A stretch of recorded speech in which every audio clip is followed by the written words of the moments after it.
And I looked, and behold, a pale horse. And his name that sat upon him was Death, and hell followed with him. And power was given unto them over the fourth part of the earth, to kill with sword, and with hunger, and with death, and with the beasts of the earth. And when he had opened the fourth seal, I heard the voice of the fourth beast say, Come and see. And I looked, and behold, a pale horse. And his name that sat on him was Death.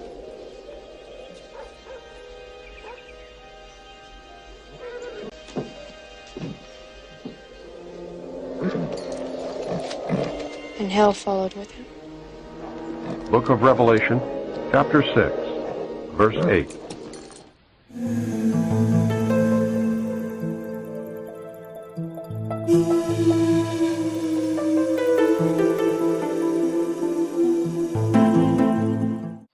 There have been many related sequential coincidences all throughout my life, incidents that by themselves would have led nowhere.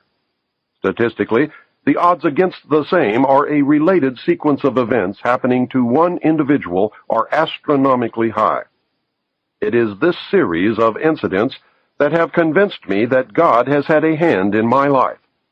I do not believe in fate. I do not believe in accidents.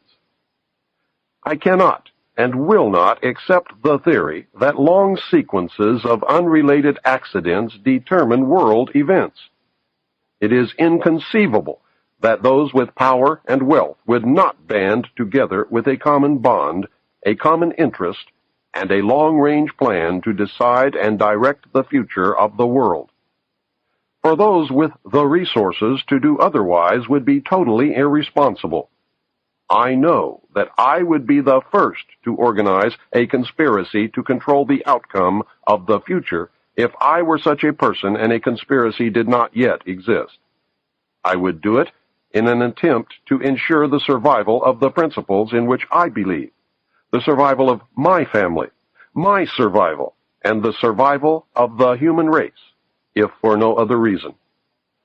I believe, therefore, that a grand game of chess is being played on a level that we can barely imagine, and we are the pawns.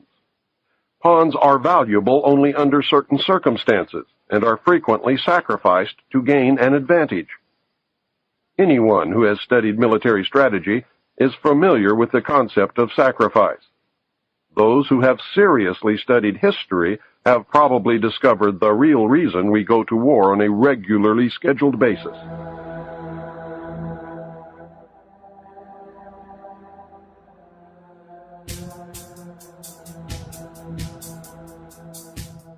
My research has shown, at this point, that the future laid out for us may be just about impossible to change. I do not agree with the means by which the powerful few have chosen for us to reach the end. I do not agree that the end is where we should end at all. But unless we can wake the people from their sleep, nothing short of civil war will stop the planned outcome. I base that statement not on defeatism, but on the apathy of the majority of the American people. 25 years ago, I would have believed otherwise, but 25 years ago, I was also sound asleep. We have been taught lies. Reality is not at all what we perceive it to be.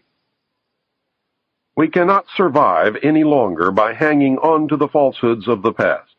Reality must be discerned at all costs if we are to be a part of the future.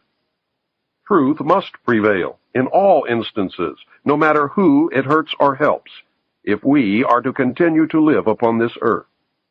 At this point, what we want may no longer matter. It is what we must do to ensure our survival that counts. The old way is in the certain process of destruction, and a new world order is beating down the door. I fear for the little ones, the innocents, who are already paying for our mistakes. Seems a stranger sort of came through and pulled them together. Ain't that the way you see him, Miguel? Yeah, that's what he done. He kind of pulled them together. This one stranger did that? I expect you boys didn't explain to him just who we are. I expect that once you explain things to him, he'll decide to move on. Yeah, there ain't much for a preacher to do around here anyway, right? A preacher? You let a preacher into Carbon Canyon? We didn't invite him. He took up with Hall. What's wrong with preacher anyway? When I left for Sacramento, those tin pans had all but given up. The spirit was nearly broken. And a man without spirit is whipped. But a preacher, he could give them faith. 1 ounce of faith, they'll be dug in deeper than ticks on a hound. You boys, you go throw a rope around that man. You bring him to me. If we do not act in concert with each other and ensure that the future becomes what we need it to be, then we will surely deserve whatever fate awaits us.